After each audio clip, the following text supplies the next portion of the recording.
I'm with Matt Curry on a rather windy day. Might have the odd shower as well, so we'll battle all the elements. So Matt, hello. Hi Martin. And how's pre-season been going? Yeah, really good. We've been back a few weeks, like most clubs I guess at this level, so we've had a good number of sessions, and the lads have worked really hard. We were really organised this year in terms of what we wanted to achieve from training and obviously the games, albeit we've had a bit of the game affected today against Odd Down, which is a shame, but no, really pleased with how it's going. Okay, just to go back on a recap, a bit about you. Yeah. How long have you been involved in football? Well, a long time. Started playing when I was very young and played a lot of youth football. So I guess 30 odd years. Had to retire from playing myself at 30, which was obviously quite early, so I had quite a lot of knee operations and the like, so that was a shame. But I got involved in youth academy football and did some coaching badges, and I had 10 great years coaching at that level. So I'm now back in the men's game. Okay, so how did you come across Glyn? So I started coaching Glyn Will at under 10s at the Bristol Inner City Football Academy. So I knew Glyn obviously from that point, and Glyn was involved with the Mangotsfield Juniors section, which was handy. So we would obviously help one another with players and the like, because one was on a Saturday and one was on a Sunday.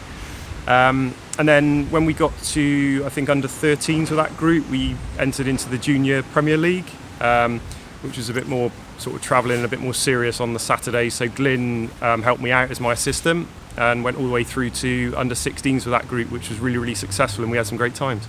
So roles reversed then. Glyn used to be your assistant, and now you're his assistant. Absolutely, yeah. So as his assistant, what do you actually do? What does assistant mean? Well, I guess in most non-league clubs, you know, without people giving their time in whatever role, it doesn't matter what the role is, you've got to give a huge amount of time. And obviously I've got a massive amount of respect now back in the men's game for the time that people put in, because they probably don't understand how long you have to spend on the phone, and obviously to players and other clubs and all that sort of thing. But no, Glyn and I work really well together. We complement each other well, so we know what we're trying to achieve. We're really clear on that. We plan things out, so we're on the phone a lot, as you can imagine. Every detail, training, reflections on the previous game, what we want to do for the next game, players we want to bring in, all that kind of stuff. So that's obviously the stuff that people don't necessarily see. And then on the training pitch, that's where I'm really at home. So yeah, me and Glyn will obviously plan what we want to achieve from each training session, whether that be working on particular things for the next game or correcting things that didn't go very well in the previous game. And then we just deliver it, really. So myself and guess every supporter just sees you here on a match day. Yeah. So compared to just a normal match day, would you say that's sort of like just half of the time that you would spend on club, because all the training that you've got to do, the planning and everything, how much time does that take up compared to a match day? Quite a lot, really, because obviously the preparation that goes into it, we try and be quite meticulous with training sessions particularly, and even on planning for match days, how we're going to warm up, what we're going to do, and then obviously coming on to the analysis. So we've put a lot of effort into the analysis of the games now with VO and the like I guess like most clubs at this level. So yeah, it takes up quite a bit of time, but it's rewarding. Yeah. Well, you've nicely brought up VO, our little eye in the sky sort of thing that follows the ball around, and I know we can get match highlights out of it because we put that out. But what does it actually do for you as a coach? What's the technology nowadays? Because we used to have a whiteboard and you move counters about, and that was about it. Yeah. So I think you've got a TV screen in the dressing room, yeah. So it's much more technological now. Yeah. So can you run through how that part of the game has developed over the years? Yeah, well, it's staggering, really, and you see a lot of clubs at this level that have obviously made the significant investment in VO and that kind of thing, and I think it really helps at whatever level you're at.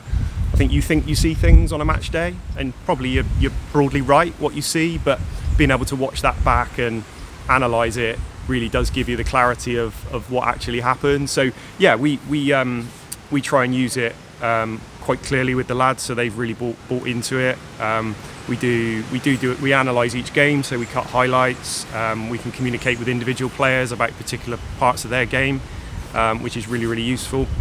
and we're going to be doing some more of that. And then on a match day in the changing room, we'll get the highlights up on the screen, and we'll focus on particular things that we like to pull out from the last game, or even down to footage of our opponents that we might be playing. So yeah, it's endless really, but as I say, it's non-league, and we try and make it really, really clear around how we're going to use it, but the possibilities are so compared with what you were doing 10 years ago, it's completely changed. Yeah, it's poles apart really, and why wouldn't we use it? You know, the club have been great in investing in the capability for us, and it's just about using it, I think, in the right way that enhances what we do, not replacing it. But yeah, it's really helpful.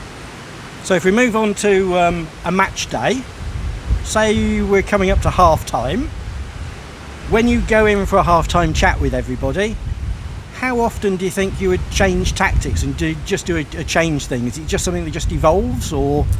Yeah, I think, you know, making changes at half time is just a natural point, because it's probably the first point you get where you can reflect a little bit walking off the pitch.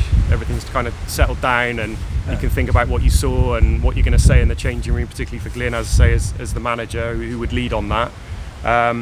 But, you know, making changes as a coach, as a manager, you've got to make changes when you think it's right. And if that's 5 minutes in, that's 5 minutes in. That might just be sort of minor tactical amendments, and we've got a great group of lads here who are really coachable, and they're really open to that. And we did that on numerous occasions last year. We would make slight tweaks to the tactics quite early on in the games to achieve what we needed to. So half time is just halfway in the game. We might change things, we might make substitutions, but there's no hard and fast rules on that. But when you come to actually planning a game, how much do you worry about the opposition, or do you just stick to your own thing and let the opposition worry about what you're doing, or does it vary? Yeah, I wouldn't say we worry about the opposition, but I think we're realistic about where we are. You know, we've got a really young side, and we had kind of quite a big reset last year as a club, and obviously on the field, and it's a predominantly young side with a few experienced players, and we don't have the luxury of having a team that's been together for 4 or 5 years building to something. So a lot of the teams we were playing last year, they've obviously had that luxury,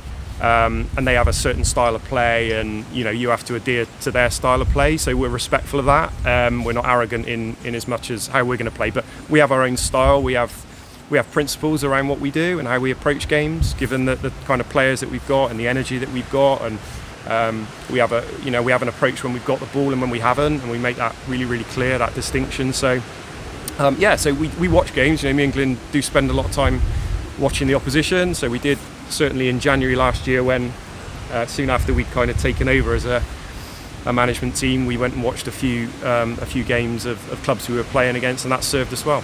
Right, okay, cool. Thanks ever so much for your time, and obviously good luck for the coming season. Thanks, Martin.